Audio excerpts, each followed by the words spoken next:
امام محمد بن عبد الرحمن القرشی رحمت اللہ تعالی علیہ آپ فرماتے ہیں سن 764 ہجری میں طاعون کی وبا پھیل گئی اور یہ طاعون کی وبا پورے ملکوں کو اپنی لپیٹ میں لینے لگی، یہاں تک کہ مصر بھی اس کی لپیٹ میں آ گیا۔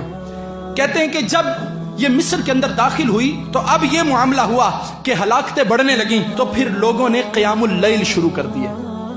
یہ بیماریوں سے لڑنے کا یہ ایک طریقہ کار ہے، ہماری طرح نہیں چھٹیاں ہوئی تو گھر میں جناب ساری رات 2 3 فلمیں دیکھنے کے اوپر لگ گئے، اور کوئی کرونا کو جو ہے وہ مذاق کے طور پر جو ہے وہ بول رہا ہے، کوئی کچھ کر رہا ہے۔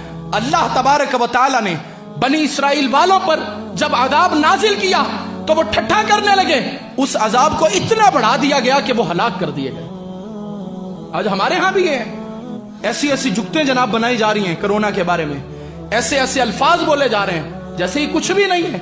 اللہ تبارک و تعالیٰ کی طرف سے ایسا عذاب ہے کہ جس نے پوری دنیا کو اپنی لپیٹ کے اندر لے لیا، کیونکہ ایک دن اگر ملک گیر ہڑتال رہے تو ملک کو کتنا نقصان ہوتا ہے، اور یہاں کئی روز ہو گئے مارکیٹیں بند کر دی گئی، کئی روز ہو گئے ادارے بند کر دیے گئے، کئی روز ہو گئے ملک کی معیشت تباہ ہو رہی ہے، اور مسلمان جناب مذاق کر رہے ہیں آپس میں ایک دوسرے کے ساتھ، کہیں ایسا نہ ہو کہ یہ ہلاکتیں بڑھنے لگ جائیں، یہ تعداد اور بڑھنے لگ جائے، اور آپ دیکھ رہے ہیں کہ یہ تعداد بڑھ رہی ہے۔ تو اس کا مقابلہ فلمیں دیکھنے سے نہیں ہوگا، اس کا مقابلہ رب کی نافرمانی سے نہیں ہوگا، اس کا مقابلہ مولا کے گھر سے دور ہونے پر نہیں ہوگا۔ واقعی اگر کوئی اس کا مقابلہ کرنا چاہتا ہے تو آؤ، محمد بن عبد الرحمن رحمت اللہ تعالی علیہ کہتے ہیں جب ہمارے مصر میں آیا تو ہمارے مصر کے لوگوں نے راتوں کو اٹھ کر عبادتیں شروع کر دی، اور فرمایا صرف وہ عبادتیں ہی نہیں تھے کرتے، راتوں کو رب کی بارگاہ میں قیام اللیل میں کھڑے ہو جاتے اور صبح اٹھ کر روزہ رکھ لیا کرتے تھے، اور فرمایا پھر وہ صدقات دینے شروع ہو گئے۔ کیا کرنے لگے؟ صدقے دینے لگ گئے۔ اور ہماری حالت کیا ہے؟ ابھی کوئی پرماننٹ جو ہے وہ لیٹر جاری نہیں ہوا، کوئی نوٹس یا اعلامیہ جاری نہیں ہوا ہے کہ جناب مارکیٹیں بند ہی کرنی ہے، تو آپ دیکھیں ذخیرہ اندوزوں نے ذخیرہ اندوزی شروع بھی کر دی، چیزیں مہنگی ہونے بھی شروع ہو گئیں، جس نے 1 کلو چیز لینی تھی وہ 10 کلو لے کر گھر میں آ گیا۔ ارے تمہیں تمہارے رب پر اتنا بھی توکل نہیں؟ جو پرندوں کو عطا فرما سکتا ہے وہ تمہیں بھی دے گا، جبکہ تمہارا یہ دعویٰ ہے کہ تم اشرف المخلوقات ہو، جبکہ تمہارا یہ کہنا ہے رزق نہ رکھ دے کول پنچھی تے درویش، جنہانو توکل رب تے انہانو رزق ہمیش۔ اور آج ہم نے جناب ایسی نفسا نفسی کا عالم ڈال دیا، کیا خریدنے والے کیا بیچنے والے سب کے سب نانا۔ حضرت علامہ محمد بن عبد الرحمن رحمت اللہ تعالی علیہ فرماتے ہمارے لوگوں نے ذخیرہ اندوزیاں شروع نہیں کی بلکہ صدقہ دینا شروع کر دیا۔ صدقہ مال کو کم کرتا ہے یا بڑھاتا ہے؟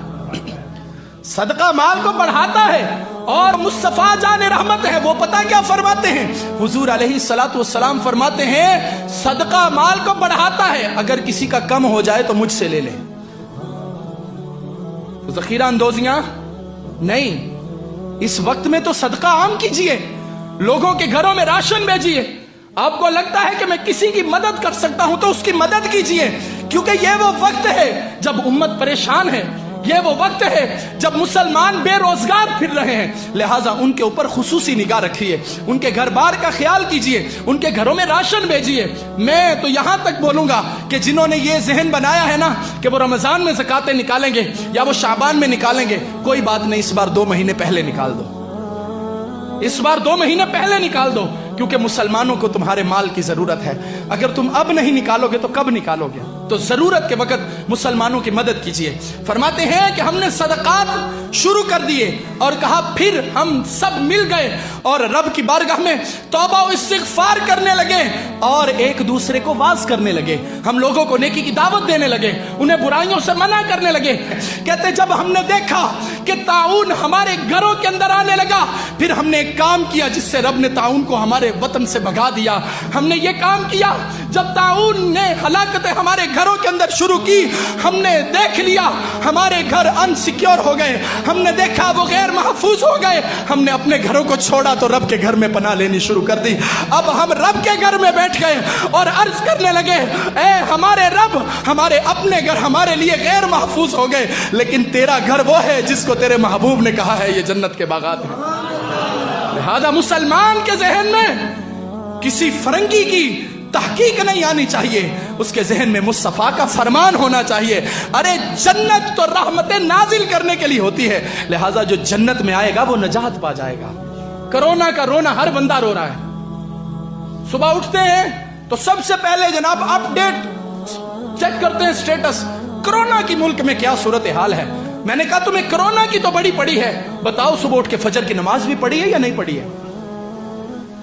کرونا کی بڑی تمہیں فکر ہے کہ کہیں لگ نہ جائے مجھے، ذرا سا کسی کو زکام ہوتا ہے وہ ڈرنے لگ جاتا ہے پتہ نہیں کرونا تو نہیں آ گیا، ذرا سا، بلکہ حکومت والے ہی کہنے پر مجبور ہو گئے کہ بھائی کیا کر رہے ہو، جس کو ذرا سا زکام لگتا ہے ہاسپٹل آتا ہے کہتا ہے میرا کرونا والا ٹیسٹ کرو، ساری کٹیں ہی ختم ہو گئی ماں۔ جتنا ہم بیماری سے ڈر رہے ہیں، بیماری اتارنے والے سے کیوں نہیں ڈر رہے؟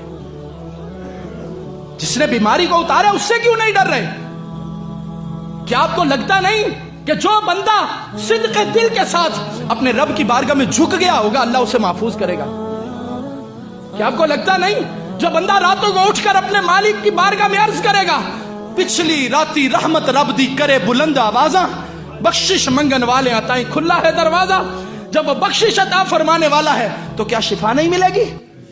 کیا نجات نہیں ملے گی؟